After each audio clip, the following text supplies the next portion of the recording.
Pourquoi encore le Burkina? Voilà, mon ami a donné beaucoup d'explications sur pourquoi le Burkina. Mais en réalité, Ibrahim Traoré peut aujourd'hui se bombarder du titre de maréchal, ça ne change rien. Le Burkina est sur coup d'État, tentative sur tentative, parce qu'il y a un nègre de salon en Afrique qui a mis un point d'honneur à le renverser afin d'obtenir quelques grandes dividendes pour ce forfait dans son pays. C'est lui qui héberge, qui blanchit, qui nourrit tous les tueurs. Est-ce que vous n'êtes pas surpris que les gens qui sont à Abidjan aujourd'hui et qui veulent organiser des massacres au Burkina sont les mêmes qui, à partir du Burkina, avaient organisé des massacres en Côte d'Ivoire? On parle de 3000 morts. On a envoyé même des gens à la CPI, déjà. D'autres, un autre paquet reste à aller à la CPI parce que certains amuseurs de galerie croient qu'ils vont échapper à la justice. Non, on ne peut pas échapper à la justice de la CPI. Mais j'aimerais qu'au moment où on va ramasser le reliquat des tueurs qui ont massacré 3000 Ivoiriens, qu'on se souvienne de ceux qui, à partir de Ouagadougou, avaient organisé le forfait. C'est eux qui, aujourd'hui, à partir d'Abidjan, veulent organiser des massacres au Burkina Faso. Les responsables ivoiriens, aujourd'hui, doivent se rappeler ces événements-là et savoir quelqu'un choisir. Parce qu'aujourd'hui, ce que vous faites dans un pays, demain, quelqu'un d'autre vous le fera. Donc, ce point d'honneur, c'est-à-dire qu'il y a quelqu'un qui est obsédé. Chaque matin, quand il se réveille, on lui dit que Ibrahim Traoré est encore vivant, il tombe malade.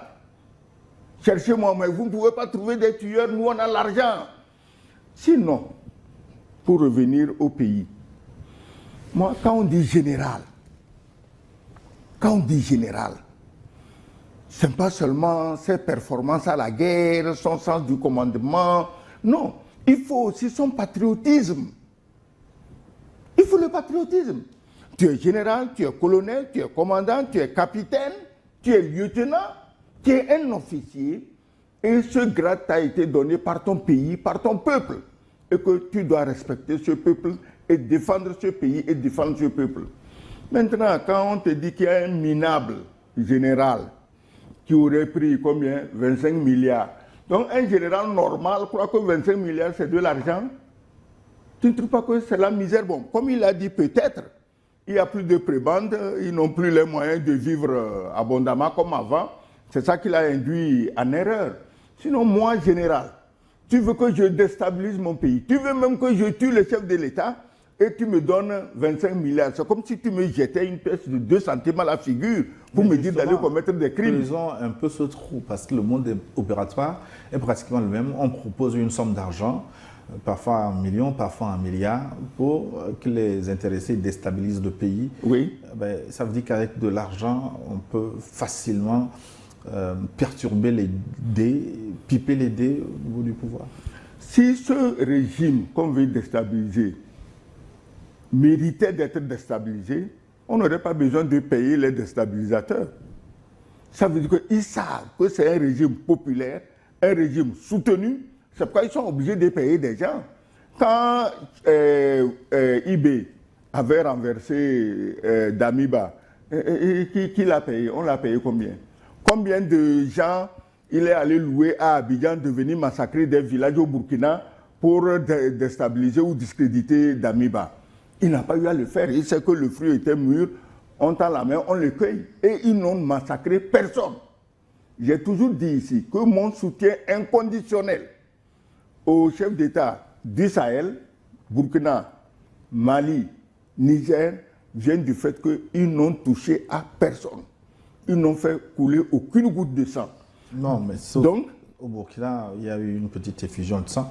Ce que je voudrais dire maintenant, Didier Alou, à l'interne, quand on tend l'oreille, on entend tout de même des bourdonnements de Burkinabés au sein de la société civile, de l'ancienne classe politique.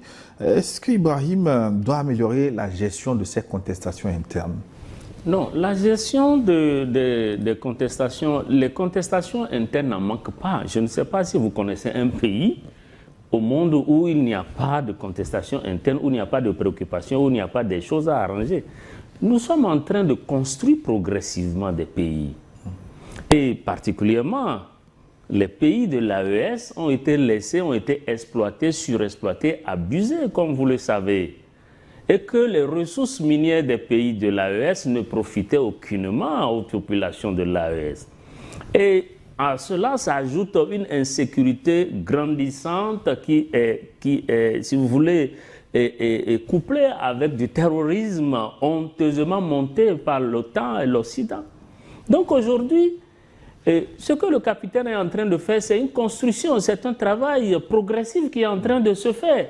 Et tout ne peut pas se régler d'un coup le même jour. Il n'existe pas un bâton magique. Je rejoins complètement l'ambassadeur quand il parle de patriotisme. Le patriotisme nous amène au sacrifice ultime.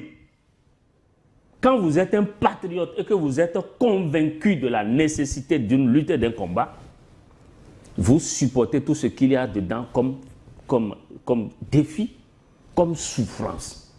Évidemment, vous avez touché un point qui est très intéressant, c'est le pouvoir de l'argent.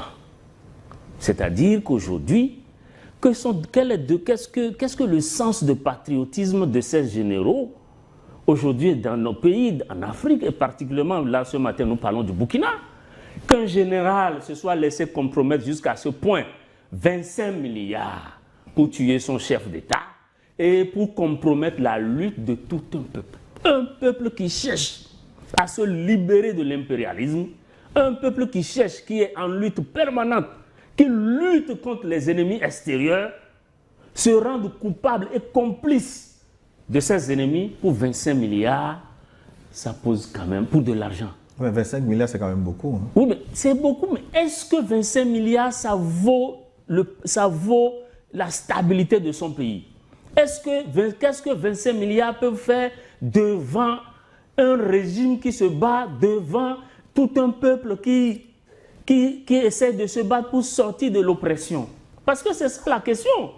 Je pense qu'aujourd'hui, ces généraux qui sont celui dont il est question ici, qui est plutôt chargé, je crois que son poste, je pense qu'il est chargé de la sécurité interne, quelque chose du genre. Le chef de cabinet. Le chef de cabinet, en tout cas quelqu'un qui a une responsabilité dans ce qui se fait au Burkina ne peut pas se comporter comme ça. Sous d'autres cieux, il serait passé simplement au poteau. Mais au même devant tout le monde. On se demande comment on fait circuler autant d'argent, 25 milliards de francs CFA, hors circuit bancaire. On a quand même à renforcer une lutte dans ce domaine également. Excellence. Non, 25 milliards de francs CFA, même en coupure de 10 000 francs. C'est la plus grande coupure en francs CFA. Même en coupure de 10 000 francs, mais il te faut une fourgonnette, sinon plus qu'une fourgonnette pour transporter ça. Mais on fait venir par étapes. Et qui te dit qu'on lui a amené tout en liquide? On te donne 1 ou 2 milliards de quoi acheter tout ce qui vont t'accompagner dans la mésaventure. Le reste est sur un compte offshore quelque part. Moi, ce que je ne comprends pas avec ces officiers, c'est que quelqu'un croit que si on arrive à le corrompre avec 25 milliards, il fait son coup d'État, il réussit, on va le laisser tranquillement jouir des 25 milliards alors qu'il en sait trop. On l'élimine le jour du coup d'État, quand on a l'assurance qu'il a tué le président, on le tue. C'est comme ça qu'on fait. C'est pas nouveau ça. Ça dit que peut-être même un petit caporal qui a fait le coup d'État avec lui, il a reçu pour mission, dès que le chef de l'État est mort, tu le bousilles. 25 milliards là, nous on te donne juste 10 milliards. On le bousille. Il y a des témoins qu'on ne garde pas dans la vie. En tout cas, Ibrahim Traoré triomphe de toutes ces tentatives de coup d'État. Alors, quel est son secret? Comment arrive-t-il? On en a connu une dizaine, une quinzaine. Hein. Est-ce que c'est son renseignement qui est très efficace? Est-ce qu'il est épaulé par une autre puissance extérieure? Est-ce que c'est Dieu qui le protège? Est-ce que ce sont les Burkinabés eux-mêmes, majorité, qui constituent le bouclier d'Ibrahim Traoré? C'est tout à la fois. Tout ce que vous venez de citer, c'est tout à la fois, c'est la combinaison de tout ceci. Parce que Dieu est avec lui, le peuple est avec lui, les alliés aussi, il en a. Et puis, évidemment, que les actions que IB est en train de mener, parce que si vous suivez l'actualité au Burkina, chaque fois, c'est des poses de première pierre, c'est des inaugurations, c'est des actions qui vont dans le cadre d'une bonne vie sociale pour sa population. Donc, et c'est ça justement, le meilleur soutien d'un régime, je l'ai toujours dit, c'est son peuple. Le meilleur soutien d'un régime, c'est son peuple, ce n'est pas des forces extérieures. C'est d'abord la détermination, c'est-à-dire que quand le peuple est associé, quand le peuple sait où se trouve son intérêt, quand le peuple est d'accord avec un régime, quand le peuple a la ferme conviction que ce régime est en train de travailler effectivement pour le bien-être social, pour la résistance contre l'ennemi, évidemment, vous allez voir que régulièrement, quand ça arrive, plusieurs fois, le peuple burkinabé est sorti pour soutenir son capitaine. Donc c'est pour vous dire quoi? C'est pour dire que ce qui maintient le régime en place, c'est justement sa popularité et aussi l'implication des différentes structures sociales. Donc je crois que le capitaine doit continuer sur ce pan et renforcer évidemment la sécurité autour de lui. Et ce que nous disons est tout à fait valable pour les autres pays membres de l'AES. Excellence.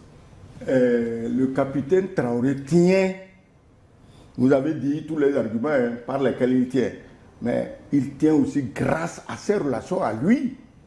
Lui aussi, il a des protecteurs. Parce qu'aujourd'hui, comment les choses se passent? C'est l'information. Comment on a réussi à détecter les comploteurs? C'est qu'il y a un travail d'information incroyable, aussi bien à Ouagadougou qu'à Abidjan. Sinon, ce n'est pas possible. Parce que ce n'est pas les gens qu'on a, c'est pas des gens qui ont le soir l'habitude d'aller s'asseoir dans le bar pour boire et se vanter de leur fait d'art. Non, c'est des gens qui ont appris à se taire. Mais on les a repérés. Moi, je dirais ceci. Si j'étais à la place de ceux qui, matin, midi, soir, complotent contre Compaoré, excusez-moi, c'est Compaoré le comploteur, contre Ibrahim Traoré, mais à un moment donné, je me poserais des questions. Parce que Ibrahim Traoré aussi, s'il veut, peut me menacer là où je suis. On peut menacer tout le monde. Tu peux te cacher dans une forêt de Papouasie-Nouvelle-Guinée. Si on te cherche, on te trouve. Eux, ils voulaient utiliser des drones kamikazes, non? Tu crois que les drones kamikazes ne peuvent pas voler à Abidjan? Ils peuvent voler. Donc, moi, je ne peux pas utiliser un drone kamikaze pour tuer un chef de l'État, sachant que moi-même, un drone kamikaze peut me retrouver. Ce n'est pas normal. Donc, il faut arrêter tout ça. Ibrahim Traoré est l'homme le plus proche possible du peuple. Il est venu au pouvoir il y a combien? 2 ans, 2 ans et demi. Il est là, dans son treillis et béret rouge, matin, midi, soir. Contrairement à son prédécesseur qui, un seul voyage à Abidjan, a fait charger les soutes pleines de costumes, cravates et chaussures civiles pour venir faroter à Ouagadougou. On ne pouvait pas le laisser faroter. Donc, on lui a dit, va, les costumes, là, il y a un endroit où tu peux mieux les porter, personne ne te cherchera querelle pour ça. Heureusement, comme toujours, bon, le Togo est là, ici, tu sais, on peut porter de beaux costumes. Mais eux, ils sont sur le front. Ibrahim Traoré et ses hommes se considèrent sur le front. On ne va pas au front avec des costumes de chez Yves Saint Laurent ou chez Balmain ou chez Smalto. On ne va pas au front avec ça. Donc, Ibrahim Traoré est proche du peuple. Moi, j'aurais aimé, quand j'ai écouté les balivernes du général américain, j'ai dit, monsieur le général, il doit avoir quand même des conseillers. S'il veut, disons, noyer Ibrahim Traoré, il aurait pu trouver une accusation autre que de dire que les richesses du pays ne profitent qu'au président et son cercle et aux Chinois. Les Chinois et Ibrahim Traoré, là, ils sont quoi? Cousins, oncles, neveux, femmes, hommes. Au lieu de dire nous sommes jaloux que nos adversaires chinois puissent bénéficier de certaines facilités au Burkina, on accuse IB de s'enrichir. Il s'est enrichi en quoi, ce garçon? Il s'est enrichi en quoi? Oui, mais de toutes les façons, si les Burkinabés s'enrichissent des ressources burkinabées, je ne sais pas de quoi on se met. Voilà, s'il s'enrichit avec les ressources burkinabées, mais depuis que Ibrahim Traoré est là, beaucoup d'hommes d'affaires burkinabés ont agrandi leur portefeuille. Ils ont engrangé des milliards, mais ils travaillent honnêtement, ils gagnent leurs milliards. Mais je t'ai dit, j'ai dit ça, quand je dis ça, les gens disent je te dis qu'il y a des blancs qui n'acceptent pas que le noir s'enrichisse avec leur richesse naturelle. Ils n'acceptent pas ça. Quand on dit aujourd'hui Burkina, il y a le pétrole, il y a le gaz, il y a le lithium, il y a l'or, il y a ceci, il y a cela, mais ça rend malade ceux qui se croyaient propriétaires naturels ad vitam de ces richesses. Ça les rend malades. Donc on va laisser ces noirs-là s'enrichir, s'acheter des jets privés, construire comme Dubaï, construire comme Doha au Qatar. Non. Et c'est ça qui guide les gens.